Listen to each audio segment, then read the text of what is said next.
নতুন একটি ভিডিওতে সবাইকে ওয়েলকাম করছি। যে যেখান থেকে আমার ভিডিওটা দেখছেন, আশা করছি সবাই ভালো আছেন, সুস্থ আছেন। আলহামদুলিল্লাহ, আমরা সবাই ভালো আছি। রোমান কিচেন ব্লগ ইউটিউব চ্যানেলের পক্ষ থেকে সবাইকে জানাই আন্তরিক ভালোবাসা ও সালাম। আসসালামু আলাইকুম দর্শক, যে যেখান থেকে আমার ভিডিওটা দেখা শুরু করেছেন, প্লিজ ভিডিওটিতে একটি লাইক দিয়ে ভিডিওটি কন্টিনিউ করবেন। আশা রাখছি এই ভিডিওটি আপনাদের কাছে ভালো লাগবে। মায়ের বাড়িতে এসেছি আর আমার মা অনেক কিছু আয়োজন করেছে আমাদের জন্য, আর অনেক কাজবাজ করছে, অনেক কষ্ট হচ্ছে। ভাবলাম মায়ের কাছে গিয়ে একটু হেল্প করি। তো তার আগে দেখছি আমার মা সব কাজবাজ কমপ্লিট করে নিয়েছে। এগুলো কিছুই হেল্প করতে হয়নি। চিংড়ি ভাজা করেছে, পটল ভাজা, আলু ভাজা, ডিম ভাজা, তো এগুলো করে নিয়েছে। আর আমি যেটা মাখাচ্ছিলাম ওটা কিন্তু মাংসের পকোড়া বানানোর জন্য রেডি করে দিচ্ছিলাম। আর এদিকে ইলিশ মাছ ভাজা করেছে, বাটা মাছ ভাজা করেছে। তো এগুলো সব কিছু আয়োজন আমার মা নিজে হাতেই করেছে, একা হাতেই করেছে। তো আমি আমার মায়ের কাছে এসেছি শুধুমাত্র রেস্ট নিচ্ছি, আর চেষ্টা করছি কিছু কিছু অংশ আপনাদের সঙ্গে শেয়ার করার জন্য। তো আলু ভাজা হয়েছে, তার সাথে আরও কিছু আলু ভাজা বাকি আছে, সেগুলো এখন ভাজা করে নিচ্ছে আমার মা।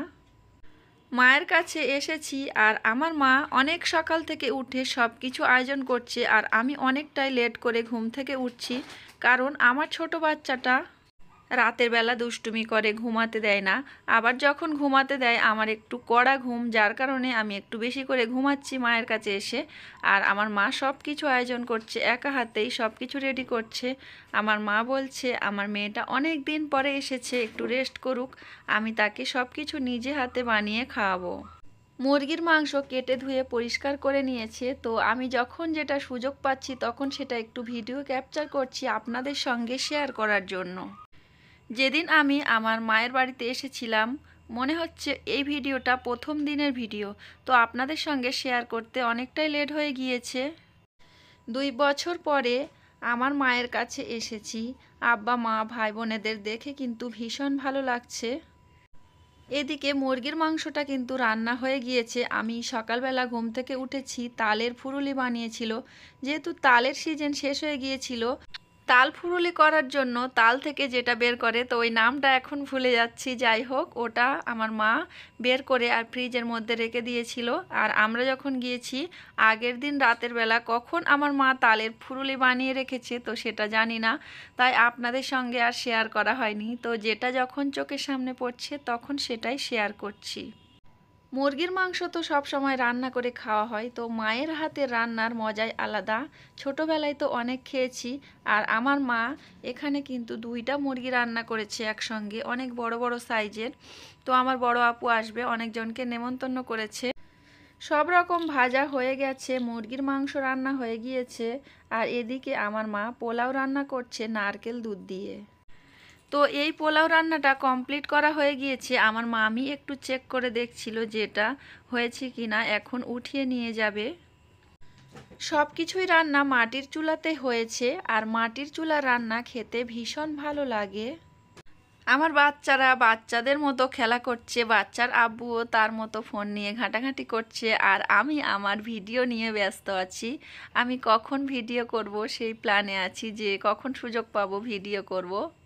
তো এইসব ভিডিও করা আমার বড় আপু একদমই পছন্দ করে না। তো তার মাঝখান থেকে আমি একটু একটু করে ক্যাপচার করেছি আপনাদের সঙ্গে শেয়ার করার জন্য।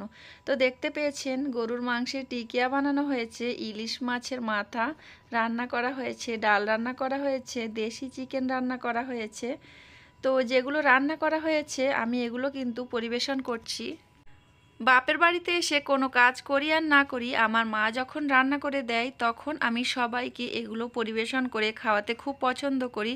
সেটা সব সময়, ইয়ং বয়স থেকে আমি কিন্তু এই কাজটা করে থাকি। তাই সবাইকে খাওয়ানোর জন্য, রেডি করার জন্য চলে এসেছি। আর আমার হাজব্যান্ডের জন্য এটা আমি সুন্দর করে সাজিয়ে নিয়েছি। পোলাও ভাতের সঙ্গে সব কিছু ভাজা দিয়েছি, চিকেন কষা, ইলিশ মাছ, ডাল, মিষ্টি, পানি সব কিছু দিয়ে সাজিয়েছি। আর এই প্লেটটার নাম দিয়েছি জামাই আপ্যায়ন। তো আজকের আমার জামাই আপ্যায়নের ভিডিওটি আপনাদের কাছে কেমন লেগেছে অবশ্যই কমেন্ট করে জানাবেন। যদি ভালো লাগে তাহলে ভিডিওটিতে একটি লাইক দিয়ে দেবেন। সবাইকে খেতে দিয়েছি আর এখন আমি খেয়ে নিচ্ছি। খুব সুন্দর করে একটু সাজিয়ে নিয়েছি। তো সবাইয়ের খাওয়া আপনাদের সঙ্গে দেখাইনি, আমি যখন খাচ্ছি আর আমার হাজবেন্ড যখন খাচ্ছে সেগুলো আপনাদের সঙ্গে একটু শেয়ার করে দিলাম। তো খাওয়া দাওয়ার পরে আমার মা ফল কেটেছিল, ওগুলো এখন খেয়ে নেব। পরবর্তী ভিডিও দেখার আমন্ত্রণ জানিয়ে এবং সবাইকে সুস্বাস্থ্য কামনা করে আজকের ভিডিওটা এখানে শেষ করছি। সবাই ভালো থাকবেন, সুস্থ থাকবেন। আল্লাহ হাফেজ। আসসালামু আলাইকুম।